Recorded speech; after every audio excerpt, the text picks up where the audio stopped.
네, 방금 소개받은 김병선입니다. 제가 오늘 말씀드릴 내용은 한국 현대 시어에 나타난 서구 문화의 흔적을 찾아서라는 주제가 되겠습니다. 코포코는 좀 이따 설명드리겠고, 밑에 그림은 저 오른쪽에 있는 것은 그 19세기 말엽에 외국인들이 와서 한국 풍경을 찍은 사진 중에서 제가 발췌를 했는데, 당시 그 한국의 여객선 비슷한 것처럼 보여 돛담배고요. 이 왼쪽에 있는 커다란 배는 캐나다에서 운영을 했던, 캐나다 회사가 운영을 했던 Empress of Asia라고 하는 태평양을 횡단하는 여객선이었던 것 같습니다. 일본에서 브리티시 콜롬비아까지 9일, 8일 이 정도 걸려서 갔다고 하고요. 제가 오늘 말씀드릴 내용은 현대 시어에서 서구의 문화가 어떻게 나타나느냐 하는 것을 말씀드리려고 하는데, 그 방법은, 제가 사용하는 방법은 이제 간접적인 것이 아니라 이제 직접적인 방법입니다. 시 작품에 나타난 어휘에서 서양과 관련된 어휘를 찾아서 그걸 분석하는 것이 되겠습니다.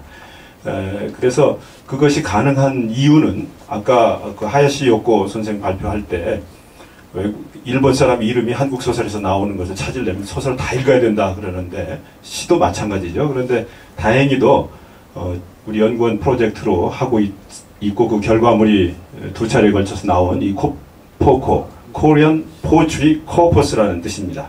한국 현대시 코퍼스라는 건데요. 거기에 약 한 8,200여 편의 작품이 들어가 있고, 현대시 창작시로 출판된 거는 다 들어가 있다. 1923년에서 50년 사이에 나온 작품들이 다 들어가 있기 때문에 그걸 분석하면은 우리의 목적을 쉽게 성취할 수 있지 않겠나 이렇게 생각해서 그 방법을 채택을 하고 있는 것입니다. 전체적으로 이 과정을 좀 설명을 그림으로 드리면은, 현재 이 현대시 용례 색인 테이블하고 현대시 시어사전 테이블은 이미 만들어져 있습니다. 이걸 통해서 용례 사전하고 빈도 사전이 지금 출판이 되어 있고요. 이번에는 그 바깥 부분에 있는 일들을 하게 되는 건데, 바깥 부분의 일을 하면서 다시 그 용례 색인 테이블과 시어사전 테이블이 정리가 됩니다. 요거 전체가 이제 한국 현대시 코퍼스 데이터베이스에 들어있는 거고, 이것은 MS 오피스의 그 액세스 데이터베이스로 수록이 되어 있습니다. 먼저 이 현대시 용례색인 테이블과 시어사전 테이블, 현대시 코포코에 대해서 간략하게 말씀을 드리면은, 아까 말씀드린 대로 23년에서 50년 사이에 나온 창작 시집 195종이 수록이 되어 있고, 여기에 시인은 344명이 포함되어 있습니다. 어휘수는 총 61만 1884개이고, 어휘 종류로 따지면 42,508종입니다. 그러니까 이 61만 884개의 시어에 대해서 일일이 이것이 서양어의 시어냐 아니냐 하는 것을 다 구분을 해주고 그 결과를 통계적으로 보겠다는 뜻이 되는데, 61만 개를 직접 처리한다는 것은 좀 바보 같은 일이죠. 그래서 42,000개로 그걸 분류를 했습니다. 어휘 종류로 분류를 해놨기 때문에 42,000개만 분류하면 61만 1,000개가 자동으로 처리가 될 수 있기 때문에요. 42,000개를 분류를 했습니다. 이것이 이제 아까 말씀드린 현대시 데이터베이스를 이용해서 용례 사전이 인터넷으로 서비스되는 화면을 보여드리고 있는 것입니다. 195종의 시집이 그래프로 그리면 1923년부터 1950년까지 이런 식으로 출판이 되어 있습니다. 그러니까 37년도부터 41년도 사이에 출판이 좀 많이 됐고, 그 다음에 해방 이후에 다시 또 출판이 많이 되어 있는 것을 그래프로 확인할 수 있겠습니다. 344명의 시인을 전부 다 조사를 하려니까 너무 많아요. 그래서 나중에 뒤에서 구체적인 어떤 그 시인을 선정하기 위해서 그 중에서 통계적 타당성을 높이기 위해서 20편 이상의 작품이 수록된 시인들만을 골랐습니다. 제일 위가 이제 100편 이상이고, 그 다음에 50편 이상, 30편 이상, 20편 이상인데, 그걸 합하면은 104명이 되겠습니다. 김억의 작품이 가장 많이 수록이 되어 있습니다. 지금 우리나라 그 문서를 보면은 그 아래 한글이 그 초창기부터 한글, 한자, 한자도 확장 한자라는 거. 요즘에는 이제 유니코드 익스텐션까지 다 지원을 해주고, 뿐만 아니라 뭐 구결자까지도 되고, 일본 문자, 중국의 간자, 또 서양의 문자로서도 로마자 외에 뭐 그 프랑스 문자, 독일 문자, 헬라 문자, 또 히브리 문자까지 엄청 많이 지원했습니다. 아리안글 3.0 시절까지만 하더라도. 아리안글이 그렇게 한국에서 그렇게 많은 문자를 지원해야 했던 이유는 한국 사람들의 문서 환경이라고 하는 것이 그렇게 됐기 때문에 그렇게 지원이 된 것입니다. 또 그 덕분에 아리안글이 세계에서 유일하게 MS 오피스의 마켓 쉐어를 물리치고 한국에서 독점적으로 사용되고 있기도 하겠습니다. 이걸 이제 역으로 보면 우리 문서가 굉장히 다종의 그 언어 문자를 가지고 있다 이렇게 설명할 수 있는 것이 되겠죠. 사과 하나만 하더라도 뭐 여러 가지 표기가 가능하고 트럭만 하더라도 이렇게 여러 가지 표기가 가능한데 특별히 일제 강점기를 거치면서 그 일본식 어휘가 상당히 오랜 기간 사용이 되었던 것을 우리는 알고 있습니다. 두 번째, 이 현대시에 대한 전반적인 설명을 드렸고, 그러면 이제 그 각 어휘에 대해서 그 분류를 어떻게 할 것이냐 하는 문제가 하나의 과제로 떠오르게 됩니다. 그래서 크게 보아서 한국어, 동양어, 서양어, 기타 이렇게 네 개로 사구분을 하고 각각 또 하위 구분을 하고 거기에다가 영문 약어를 붙여서 데이터베이스에 반영을 했습니다. 이것이 바로 그 언어 분류와 기호 체계가 되겠습니다. 한국어는 고유어와 한자어와 미분류어로, 동양어는 중국어와 일본어와 기타 동양어로, 서양어는 영어와 기타 서양어로, 그 다음에 또 기타는 기타대로 이렇게 분리를 했습니다. 그 다음에 이렇게 분류한 것을 가지고 그 사전에 테이블에다가 직접 반영을 했는데요. 이 반영을 할 때 몇 가지 문제가 등장을 했습니다. 오늘 상해가 앞에서 또 상해 이미지에 대해서 나왔습니다만 이 상해라고 하는 표기가 이 표에서 보시면 상해라고 우리말로 되어 있는 것이 2번, 그 다음에 한자로 쓰인 것이 14번, 샹하이라고 된 것이 6번 이렇게 되어 있습니다. 그래서 그 코포코에서는 이걸 이제 통일해서 쓰고 있는데 이것이 그러니까 한국 도금, 한국 한자음으로 하는 경우가 있고 중국어 발음 우리말로 표기하는 경우가 있고 한자 그대로 노출하는 경우가 있는데 이 한자 그대로 노출할 경우에 이걸 상해라고 읽었는지 상하이라고 읽었는지 지금 오늘 알 길이 없거든요. 일반적으로 보면은 상해라고 읽었을 것 같은데 특별히 상해의 경우에는 여러분 보시다시피 한글로 표기했을 때 상하이가 훨씬 더 많습니다. 그러니까 유난히 그 어떤 상해의 그 어떤 그 이국적인 이미지를 좀 강조하기 위해서 상하이라는 말을 많이 쓰지 않았나 이런 느낌을 좀 가집니다. 그 다음에 이제 인명 표기라든지 지명 표기는 저는 이제 그 국립국어원의 외래 표기 원칙에 따라서 처리를 했는데 이따 아마 김홍 교수님께서 토론해 주실 거로 생각합니다. 지명 표기 문제에 대해서 방금 말씀드린 내용이고요. 그 다음에 이제 표기 정상화라고 하는 것이 있습니다. 표기가 사실 시인들이 작품에 썼을 때는 여러 가지를 쓰고 틀리게도 쓰고 막 하니까 어느 정도 고치는 것도 필요하고 어느 정도는 표준화하는 것도 필요합니다. 압록강의 경우에도 압강, 압록강, 압록, 그 다음에 얄루강, 얄루장 뭐 이런 식으로 여러 가지가 표시가 되어 있는데 이게 이제 특히 압록강의 경우에는 중국과 한국의 경계 지점이 있어서 현지에서 저 위로 넘어가면 거기서 얄루장이라고 하겠고 이 남쪽에서는 압록강이라고 하겠는데 시에서 저런 식으로 두 가지 표기가 혼용돼서 나타납니다. 그래서 그것도 작품상으로 한자로 써놓으면 확인할 수가 없는데 이 경우에도 그 처리 원칙은 중국 변경 쪽을 배경으로 하는 시작품에서는 시인이 그 지역에서 통용되는 표기를 사용한 경우로 한국 지명인데도 불구하고 그렇다면 그걸 인정을 했다는 것이고요. 오류 표기하고 축약 표기의 경우도 있는데 우라지오 같은 경우에는 우라지오스토크 당시 일본식의 표현이 되겠습니다만 블라디보스토크를 그렇게 표현했는데 이것은 블라디보스토크로 표준화를 했습니다. 그 다음에 한국에 있었던 일제강점기에 일본식 행정구역명들이 있습니다. 이런 것은 한국어로 그냥 표기를 했습니다. 복합어의 경우에는 앞에 있는 말을 기준으로 대체로 처리를 편의상 했습니다. 그 다음에 외래어의 경우에는 일본 경유에서 들어온 외래어들이 많이 있는데 이것은 중간 경유지의 언어를 그 언어 분류에다가 참고를 하기로 그렇게 정했습니다. 그다음 이제 세 번째가 이 시어사전 테이블을 그렇게 작성을 하고 그것을 현대시 용례새김 테이블에다 적용을 해야 되는데 42,000개를 분류를 해주고 61만 1,000개를 분류를 해줘야 되는데 42,000개 분류하는 것이 중심 작업이고 이거는 이제 컴퓨터 처리로 가능한 부분입니다.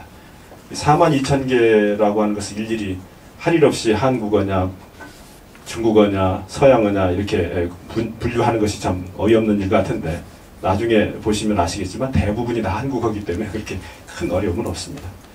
이 적용은 MS 액세스에 들어있는 쿼리라고 하는 것을 업데이트 쿼리라는 걸 이용해서 간단하게 처리할 수 있습니다. 제가 발표문에는 수분 내로 했는데 수초 내로 61만 개와 42,000개 목록이 서로 대조를 하면서 수초 내로 처리가 됩니다. 컴퓨터가 너무 발전해서 그렇습니다. 그래서 이런 식으로 다 반영을 한 다음에 그것을 이제 분석을 구체적으로 좀 해보았습니다. 아까 크게 4분류, 대분류는 4분류고 소분류는 또 그 8분류 이렇게 되어 있는데요. 그걸 보니까 금방 말씀드린 대로 한국어에 속하는 어휘가 대부분입니다. 고유어와 한자를 합하면 99%입니다. 99%. 다종의 그 어휘들이 있었음에도 불구하고 시에서는, 시라는 장르에서는 그 한국어가 이렇게 많이 사용되고 있고 동양어보다는 서양어가 훨씬 더 많이 쓰였다는 것이 하나의 큰 특징이라고 볼 수 있겠습니다. 동양어보다는 서양어가 더 많이 쓰이고 있다. 어휘 빈도하고 어종 빈도를 보면요, 좀 상황이 역전이 되는데 어휘의 경우에는 고유어가 훨씬 더 많이 61만 개 중에서 49만 개 정도니까 많은데요. 어종으로 치면 한자가 훨씬 더 많습니다. 종류로 치면. 이게 이제 완전히 역전이 되는 현상인데 이것은 고유어가 의미 쪽보다는 형태 쪽에 사용된 어휘가 많고 반복 사용이 많아서 이런 현상이 나타났다 이렇게 설명해낼 수 있겠습니다. 그걸 이제 그래프로 그리면은 이렇게 보이겠습니다. 아까 고유어와 한자의 비율이 어종과 어휘에서 달라지게 되겠습니다. 그 다음에 이제 그런 현상은요, 현대시 빈도사전을 보면 상위 100개까지 어휘 중에서 산과 당신이만 한자어로 들어가 있을 뿐입니다. 근데 산 같은 건 거의 고유어나 다름이 없겠습니다. 그 서양어 사용 빈도 분석을 해보면은 서양어가 아까 말씀드린 대로 다른 동양어보다도 훨씬 10배 가까이 높다는 거, 이런 것을 하나의 특징으로 얘기할 수 있겠고, 두 번째 이제 시인별로, 그러면 저는 아까는 일반적인 어휘 빈도를 분석을 했고요. 시인별로는 어떻게 나타나는가 하는 것을 말씀을 드리겠습니다. 연구 대상 시인이 104명이다 그 말씀드렸죠. 이 사람들의 그 한국어 사용 비율을, 우리말 사용 비율 조사하니까 96%, 그러니까 평균보다 약간 낮은 편입니다. 그러니까 이 사람들은 시 작품이 많을수록 고유어 빈도, 한국어 빈도가 약간 떨어진다 이렇게 설명이 되는 부분이죠. 그 비율은 이렇게 나타납니다. 이것은 이제 104명을 대상으로 해서 고유어 비율이 높은, 가장 높은 사람부터 가장 낮은 사람까지 순차적으로 정리를 해놓은 것입니다. 그래서 최남선이 고유어 비율이 가장 높은 걸로 나옵니다. 박용철, 박두진, 김춘수, 변영로, 김소월 이렇게 나갑니다. 그러니까 앞에 있는 사람들이 전통적인 정서에 더 기대는 사람들이다 이렇게 볼 수 있겠습니다. 그 다음에 서양어 사용 비율, 역으로 서양어 사용 비율이 높은 시인의 언어 빈도를 15명, 상위 15명을 보았는데요. 뭐 우리의 예측이나 다름없이 결과가 나왔습니다. 김기림, 김광균, 조병화, 김남인, 박귀송, 함윤수, 박아지, 이찬 이런 식으로 순서가 되는데 그 중에서 가장 압도적인 사람이 바로 김기림이 되겠습니다. 서양어가 417개로 제일 많고 비율도 가장 높은 편이 되겠습니다. 그거를 조금 더 구체적으로 살펴보면은 전체의 경우에 어휘의 경우에 0.642% 서양어 비율이, 그런데 김기림은 3%에 가까운 것으로 보이고요. 김광규는 2%를 약간 넘는 정도로 보입니다. 그러니까 김기림이 가장 많은 비율을 보입니다. 그래서 구체적으로는 김기림 작품을 선정을 해서 약간 살펴보려고 이렇게 생각을 합니다. 그러면은 한국 사람들이 당시 시에서 가장 많이 사용했던 서양어들은 어떤 것들이 있는가 이걸 좀 찾아보았습니다. 15회 이상 사용된 것 29개를 순위별로 살펴봤습니다. 포플러, 키스, 아시아, 코스모스, 멜로디, 아스팔트, 커튼, 아카시아 이런 순입니다. 여기에서 보시면은 그 특징이 몇 가지가 나타나는데, 첫째, 식물명이 상위권이다 하는 걸 알 수 있습니다. 제일 많은 것이 포플러죠. 그리고 다시 포플러 나무라는 게 또 별도로 있으니까 이 두 개 같은 거니까 합해본다고 하면은 압도적으로 높습니다. 포플러가. 아마 이것은 포플러가 당시에 혹시 가로수로 한국 사람들의 그 근접성이 생겨서 그런 이런 관심이 많은 것이 아닌가 이렇게 생각을 하고 있고요. 개항과 더불어서 새로운 품종이 유입돼가지고 그것이 외래어로 그대로 굳어졌는데 그것들이 많이 사용된 것으로 보이고, 서구의 신문명 및 신문화에 관련된 어휘는 아스팔트라든지 커튼, 빌딩, 카페, 피아노, 램프, 테이블, 레일, 펜, 넥타이, 망토 이런 것들입니다. 그 다음에 가장 많은 빈도를 보이는 것은 역시 고유명사 쪽입니다. 외국의 지명이나 외국 인명들이 많이 사용이 되는데요. 인명의 경우에는 전부 다 헤브라이즘과 헬레니즘이라는 그 고빈도를 보면은 헤브라이즘과 헬레니즘이라는 서양 문화 2대 원리와 관련된 것들인데 주로 헤브라이즘 쪽의 인물입니다. 그러니까 이것은 기독교의 전파와 보편화와 크게 관련이 있다 이렇게 분석을 할 수 있는 부분이 되겠습니다. 이제 그 서양어가 품사별로는 어떻게 나타나는지를 살펴보았습니다. 역시 명사와 고유명사에 집중을 하고 있음을 알 수가 있습니다. 그러니까 고유명사는 아까 말씀드린 대로 인명과 지명 쪽이 되겠고요. 기타 뭐 의존명사라든지 물론 우리말의 품사체계하고 좀 다르기 때문에 다른 현상들이 있습니다만 하여튼 이런 식으로 나타나고요. 구체적으로는 여기서 분석을 해보도록 하겠습니다. 명사의 경우에는 새로운 그 서구 문물과 더불어 새로운 그 어떤 그 공산품 하나가 도입되었는데 아직 우리말로 순화가 만들어지기 전이기 때문에 거기에 그대로 노출이 되는 경우가 많고, 고유명사는 역시 서구의 인물과 서구 지명이고, 의존명사는 그 단위가 새로운 단위 체계 우리나라에 들어옵니다. 그것과 관련해서 뭐 킬로, 퍼센트, 미터, 피트, 톤, 마일 이런 것들이 많이 사용이 됐고요. 대명사도 좀 있고 동사도 조금 있고요. 그 다음에 형용사가 나오는데 형용사의 경우에는 사실 이전에 한국어로 잘 표현이 안 됐던 그 감정, 정서를 표현하는 것들이 좀 보시면 나옵니다. 그냥 로맨틱이라든지 센티멘털이라든지 에로틱, 멜랑콜리 이런 말들은 한국에서 그 대응어를 찾기 사실 힘들다고 볼 수 있겠습니다. 이 감탄사의 경우에는 어쩌면 이것이 서구에 적도로 사용할 만한 것이 아닌가 이런 생각이 들어가는데요.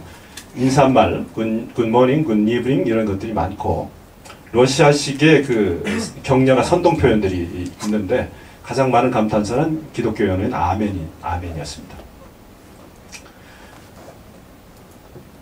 마지막으로 이제 김기림 작품을 통해서 서양어가 어떻게 나타나고 있는지를 살펴보았습니다. 아까 말씀드린 대로 가장 많은 종류와 많은 어휘를 사용한 시인이 바로 김기림이고요. 김기림은 모더니즘 계열의 시인이기 때문에 그건 자연스러운 일이 아니겠는가 이렇게 생각을 하는데, 실제로 그 내용을 살펴보면은 이 김기림이 얼마나 서구 문명 문화에 대해서 많은 그 관심을 가지고 있었던가 하는 것을 알 수가 있습니다. 인명에 있어서는요, 고유명사 중에서 인명을 보면은 그 서구의 전범위에 걸쳐서 고대에서부터 근대까지 다 다양하게 등장하고, 문학가, 미술가, 음악가 등의 예술가와 또 정치가들이 등장을 하고, 신화와 성경에 등장하는 인물들이 그 예에서 보이는 것처럼 많이 등장을 합니다. 지명의 경우에도 유럽과 미주의 국가명과 도시명이 등장을 하고, 베토벤의 바이올린 소나타, 크로이첼 소나타 같은 것도 등장하고, 당대 유명 선박에이른 엠프레스 오브 에이시아. 그 여러분 그 논문집에는 임프레스라고 되어 있어 I로 되어 있는데 엠프레스가 맞습니다. 그다음 명사의 경우에는 보성류들이 사용되고 있는데, 이 보성류 경우에는 뒤에서 분석을 또 합니다만은 그 대응되는 한자어들이 있음에도 불구하고 서양어를 그대로 사용을 합니다. 그 다음에 서양 악기, 그 다음에 근대식 음향장치, 서양 패션 및 미술 관련 용어들, 그 다음에 음식, 서양식 음식 및 음식문화 관련 어휘들도 많이 사용이 됩니다. 그 다음에 근대 문명 관련 어휘들이 또 사용이 되고 있고, 서양의 동식물명도 등장을 합니다. 신문예 사조명 및 기타 용어들도 이렇게 등장을 합니다. 명사의 그 표기체계는 대부분 다 영어 단어로 다 표기가 되어 있는데 일부 프랑스어도 보입니다. 망또나 무슈 같은 것은 그렇습니다. 이 명사를 그 분석을 해볼 때 서구 문화이 근대 문명에 얼마나 경도가 되었는가 하는 것을 알 수가 있겠고 또 문화적 취미의 영역이 상당히 넓었다 하는 것을 볼 수 있겠습니다. 그 서구식 표기를 더 존중했다는 것은 더러 보이라든지 데이라는 말들이 있는데 이건 우리말로 충분히 가능한 것인데 외국어를 직접 표현한 것들이 있다는 것입니다. 기타 품사는 특별한 것이 없기 때문에 넘기도록 하겠습니다. 그러면 이제 구체적으로 작품에서는 어떻게 나타나는가 하는 것을 살펴보도록 하겠습니다. 1회 이상 사용한 작품이 99편인데요. 이 중에서 3편을 가장 많이 사용되는 작품으로 골랐습니다. 하나는 주피터 추방이고 그 다음에 강의라고 하는 작품이 있고 또 보석 있는데요. 주피터 추방의 경우에는 여러분 발표문에는 제가 여기다 밑줄을 다 그어놓고 굵은 글씨로 해서 외래어가 얼마나 많이 사용되는가를 보여드렸는데 인명이 많습니다. 그리고 이 인명들은 서구 문화와 관련된 인명 중에서 특히 헬레니즘과 헤브라이즘적인 인물들이 많이 등장하고 있고 그것을 하나의 인유로 사용해서 현대 문명적인 어떤 상황을 비판하고 있는데 이게 조금 더 제가 더 깊이 있게 앞으로 좀 분석을 해볼까 생각합니다. 내용을 이해하기가 좀 어렵습니다. 그 다음에 강의 경우에는 이제 여러 지명과 관련이 되기 때문에 많이 나오는데 아마존, 다뉴브, 세느, 라인, 미시시피는 그 전 세계적인 범위에서 강들이 다 언급이 됩니다. 그 다음에 밤 항구에서는 보석 장사 아가씨가 등장하는데 현대 표기로 하면 보석 장수가 맞겠지만요. 루비, 사파이어, 에메랄드가 홍보석, 또 청옥, 노곡이라고 하는 그 대형 한자가 있는데 이것이 사용되지 않고 그대로 서구어가 그대로 노출이 됩니다. 이상 현대시 데이터베이스 수록시 작품의 어휘를 언어별로 분류해서 각종 특성을 분석을 했고요. 또 김기림의 작품에서 어떻게 나타나는지를 살펴보았습니다. 그 방법으로는 그 현대시 코포코를 분석을 해서 그 컴퓨터 분석을 해서 계량적으로 처리를 했고 이런 자료들은 앞으로 여러분들에게 공개를 해놓을 작정입니다. 마지막 전망을 읽겠습니다. 문화는 물과 같다. 결코 머물러 있지 않고 언제나 흘러간다. 교통과 통신이 열악했던 시대에도 문화는 사람들의 생명까지를 담보하면서 이웃나라에서 이웃나라로 전파되어 갔다. 그것은 중력의 원리에 민감하여 높은 곳에서 낮은 곳으로 흐른다. 한국은 극동의 작은 반도의 나라로서 오랜 세월을 국제적 문명의 주변국으로서 문명의 하수처리장이 되어서 각 문명과 문화가 흘러드는 곳일 뿐이었다. 문학의 언어는 그러한 흐름을 받아 작품으로 표현해내왔다. 하지만 19세기 말역부터의 흐름은 너무도 급박했고 하나의 문화와 문명을 제대로 소화해내기가 바쁘게 새로운 사주가 다시 밀어닥쳤다.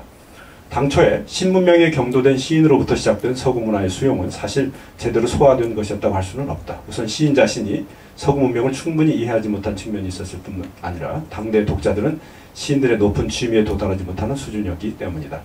그러나 근대 역사의 질곡을 겪어오면서 한반도로 들어오는 물줄기가 여전하기는 하지만 이제 한반도는 역으로 세계를 향해 새로운 물줄기를 흘려보내는 지역으로 올라섰다. 서구어 표현이 시인의 고상한 취미처럼 느껴지던 시대를 이미 탈피하여 이제는 한글과 한국어가 해외에서 큰 힘을 떨치고 있다. 다양성의 시대에서 그 한 축을 한국의 문화가 담당하고 있는 오늘날의 상황과 견주어 보면서 일제강점기의 시어의 단편을 통해 그러한 격세의 느낌을 실감할 수 있었으리라 믿습니다. 감사합니다. 김병선 교수의 논문 한국 현대 시어에 나타난 서구 문화의 흔적을 찾아서에서는 한국 현대시 데이터베이스 수록 시작품의 어휘를 언어별로 분류하고 나서 서양어로 분류된 시어의 각종 특성을 분석하였고 가장 많은 서양어를 사용한 김기림의 시 언어적 특성을 탐구하였습니다. 이 논문은 컴퓨터에 수록된 자료를 일정한 원칙에 의해 분류하고 그것을 컴퓨터 프로그램을 사용하여 계량적으로 분석함으로써 학계의 일반적 논의에 구체적 통계치를 제공하고 있다는 데 가치가 있다고 봅니다. 김병선 교수께서 단연간 한국 현대시 새로운 연구 방법을 개발하고 지속적으로 참신한 연구 성과를 떠올리고 있는 데 대하여 경의를 표합니다. 한국 현대시에 대한 계량학적 분석은 높은 수준의 컴퓨터 프로그램 조작 기술이 필수적인 데다가 대단히 품이 들고 번거롭고 세밀한 작업을 요청합니다. 이러한 연구는 인상 비평이 관행이나 전통적인 형식 비평이 한계를 극복하고 과학적 수치에 근거한 논의를 하고 있어 보다 더 설득력을 얻고 있습니다. 몇 가지 문제를 함께 논의하고자 합니다. 첫째, 물론 시에서 어휘가 중요한 요소이고 특정 어휘 사용 빈도의 한 작품이나 시인, 한 유파나 사조의 특성이 드러나기도 합니다. 하지만 시는 주로 어휘 결합 관계에 의해서 다양한 이미지를 창조하고 시적 구조를 이룹니다. 또한 그러한 시적 구조와 이미지야말로 시인이 이 시기나 해당 시대의 사상적 내용물을 담는 그릇이 됩니다. 더욱이 아이러니와 역설적 구조를 가진 작품일 경우에 만약 어휘나 그 사용 빈도에만 집착하다 보면 그와 반대되는 텍스트의 내면적 구조와 의미를 그릇되게 해석할 수도 있습니다. 이러한 의미에서 저는 한국 현대시에 대한 계량학적 분석은 단순히 어휘 사용 빈도에만 멈출 것이 아니라 문형, 이미지 유형, 시적 구조에 대한 분석에까지 확대되어야 한다고 봅니다. 아주 문의할 질문입니다. 이게 가능한지요? 둘째로는 계량학적 연구는 과학적인 수치를 제공한다는 데는 의미가 있지만 작품에 대한 일련의 외적, 내적 비평 방법과 탈절에 그 독자성을 고집할 때는 그야말로 통계학적인 논문을 본 듯한 느낌을 주게 됩니다. 저는 문학 연구의 최종적인 목적은 텍스트 속에 내장된 문학성과 진선미를 발굴하고 그 보편적 의미를 제시하는 것이라고 봅니다. 그렇다면 계량학적 분석 방법은 반드시 정기비평이나 사회역사적 비평, 심리비평이나 형식주의 비평과 결합할 때만이 한 텍스트 속에 내장된 문학성과 진선미 가치를 충분히 발굴해낼 수 있다고 보는데 김 교수님께서는 어떻게 생각하시는지요? 셋째는 이 논문의 내용과는 별개의 문제인지 모르겠습니다만 현재 한국이 한자 표기가 심히 혼란스럽습니다. 이 논문에서도 근대 이전에 들어온 한자어는 천자문식으로 읽고 근대 이후에 들어온 한자어는 중국어 발음을 그대로 표기하고 있습니다. 예를 들어 두보와 리백은 근대 이전의 인물이므로 두보, 이백으로 읽고 근대 인물인 손문이나 원색에는 숭원과 유안스카이로 표시한다고 하였습니다. 지명의 경우는 근대 이전의 것이라도 대부분 오늘날 사용되고 있으므로 현대 중국음을 옮겨 적는 것으로 하였습니다. 이러한 현상은 현행 중국어 표기에서도 그대로 나타나 언중을 당혹해 합니다. 특히 중국에서 상당한 중국어 교육을 받은 사람도 한국식 한자어 표기를 보고는 도무지 그 뜻을 알 수 없을 때가 많습니다. 특히 요즘 한국 조선일보나 동아일보 보면 도무지 중국어인데 중국어 교육을 우리가 10년 받은 사람 이 김혜영 씨가 이 중국 잡거지기에서 어렸을 때부터 중국어 한 사람들도 도무지 모르겠네. 무슨 말을 하고 있는지. 이 표기가 굉장히 논문랑 관계없는데 한국의 지금 중국어 표기가 굉장히 혼란스럽습니다. 국민정음을 창제해서 400~500년 전에 한자음을 표기해온 역사가 있고 그 경험이 있는데 이걸 다 포기하고 우리는 한자 문화권이었기 때문에 사실은 400년 전의 그 표기법을 존중하면 이 동아시아권 특히 해외에 나가 있는 우리 독보들이 얼마나 편하겠습니까? 그런데 사실 이분들이 어떻게 매번 병목을 찾아가지고 다시 단가대 후진터도 호금도도 후진터우 하니까 도대체 무슨 얘기인지 모르겠어요. 중국 사람이 오히려 몰라요. 그래서 저는 특히 중국에서 상당한 중국어 교육을 받은 사람도 한국식 한자 표기를 보고는 도무지 그 뜻을 알 수 없을 때가 많습니다. 그냥 손문을 손문이라 하고 원세계를 원세계로 하면 여북 좋습니까? 이처럼 모든 한자를 천자문식으로 표기하는 게 좋으리라고 생각하는데 김 교수님께서는 어떻게 생각하시는지요? 많은 공부가 됐습니다. 감사합니다. 예. 첫 번째, 두 번째 문제 지적하신 부분은 저도 100% 공감을 합니다. 그래서 그걸 피해가기 위해서 흔적을 찾아서 이런 식으로 제가 피해가려고 꼼수를 나름대로 썼는데 다 좀 들통이 나고 말았습니다. 역시 그 계량학적 방법은 뭐 나름대로는 과학적이고 합리적이긴 하지만 결국 어떤 예술 작품의 해석에 있어서 그것이 전부는 될 수는 없다고 저도 생각을 하기 때문에, 다만 이제 저는 한 사람, 적어도 학교에서 한 사람 정도는 여기에 좀 매진을 하고, 그 다른 분들이 그걸 제가 해놓은 걸 가지고 좀 그런 걸 확대를 해서 여러 가지 방법론과 결부를 해서 좀 연구를 하시면 좋지 않을까 생각을 합니다. 한 사람 제가 희생을 하고 있습니다. 그런 지적을 감당을 해가면서까지 희생을 하고 있는데, 그러나 문학작품이라고 하는 것이 그 언어의 총합은 아닙니다. 언어의 총합 이상입니다.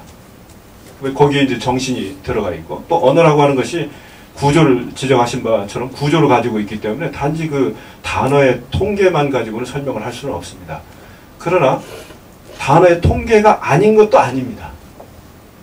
그렇기 때문에 그래서 저는 거기에다 일단 저는 이제 집중을 하고 있다는 말씀을 또 드리고 싶고, 여기 지적해 주신 대로 문형이라든지 이미지 유형이라든지 시적 구조에 관련돼서까지 한번 좀 영역을 확대해 보라는 그 제안을 해주셨는데 100% 공감을 하고 있고, 지금 이미지의 경우에는 아까 42,000개의 어휘를 대상으로 해서